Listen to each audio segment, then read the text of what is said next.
আগেই বলছিলাম সাদা পাথর চুরি হয় নাই।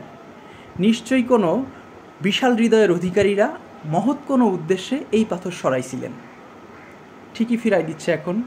আর এদিকে দেশের মানুষ সাদা পাথর চুরি হয়েছে বলে কানটা ঝালাপালা করে দিচ্ছে। আমার মনে হয় এটা কোনো পরিষ্কার পরিচ্ছন্নতামূলক অভিযান ছিল, আর সে কারণেই একদল নিভৃত উদার স্বেচ্ছাসেবী লোকজন এই পাথর এখান থেকে সরাইছে। আর কারণ পাথর ওলা এবং পাথর ছাড়া ছবিগুলো একটু মিলায় দেখেন, পাথর ছাড়া জায়গাটা কি পরিষ্কার পরিচ্ছন্ন লাগতেছে না? কিন্তু মানুষের তো সহ্য হইল না। পোলাপাইন আগানে বাগানে রাস্তা খাল এগুলো পরিষ্কার করলে বাহাবার বন্যা বয়ে যায়, আর যখনই পাথর ছুঁইল অমনি এমনভাবে হাই হাই শুরু করলো যেন মহরম লাগছে, একটু পরেই তাজিয়া মিছিল বের হবে। আমার মনে হয় সাদা পাথর যারা নিছিল তারা মূলত সাদা মনের মানুষ। সুন্দর ঝকঝকে তকতকে পাথর দেখে তাদের আবেগ কাজ করছে, বিবেক কাজ করে নাই। মাটিতে অনাদরে পড়ে থাকতে দেখে নিজেদের সামলাইতে পারে নাই তারা। আর এই কারণে তাদের যদি অপরাধীর তালিকায় যদি তাদের নাম উঠে, সেটা মোটেও উচিত হবে না। আমার মতে তাদের খুঁজে খুঁজে ধরে এনে সাদা মনের মানুষ অ্যাওয়ার্ড দেওয়া উচিত।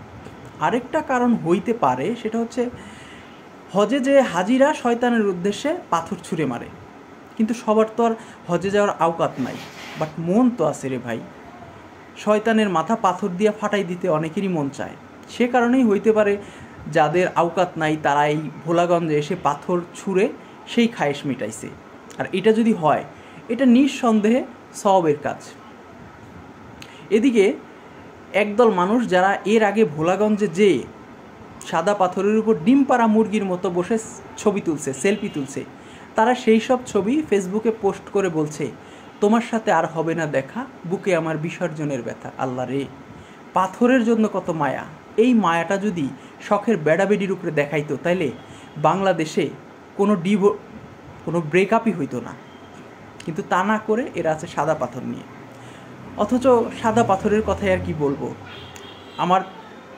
আমাদের প্রেমিকার মনও পাথরে গিজগিজ করে, আর সেই পাথরের ঠেলায় আমাদের জীবন ধ্বংস। যদিও অনেক আগেই আমাদের মনও পাথর হয়ে গেছে। কারণ হচ্ছে কি জানেন? কেননা যেদিন নিরীহ মানসিক প্রতিবন্ধী তোফাজ্জলকে পিটিয়ে মারতে দেখেছি, সেদিনই মনটা পাথর হয়ে গেছে। যেদিন 7 বছরের আসিয়ার উপর অত্যাচারের কথা শুনেছি, সেদিনই মনটা পাথর হয়ে গেছে। সবশেষ মিটফোর্ডের ব্যবসায়ীকে পাথর দিয়ে থেতলে মারতে দেখে ভেতরটা আবার পাথর হয়ে গেছে। আর সেই পাথর ভরা মন নিয়ে গাইতে ইচ্ছে করে, তোমার এমন আমার পাথর তো হায়, সব ব্যথা সয়ে যাবে নীরবে।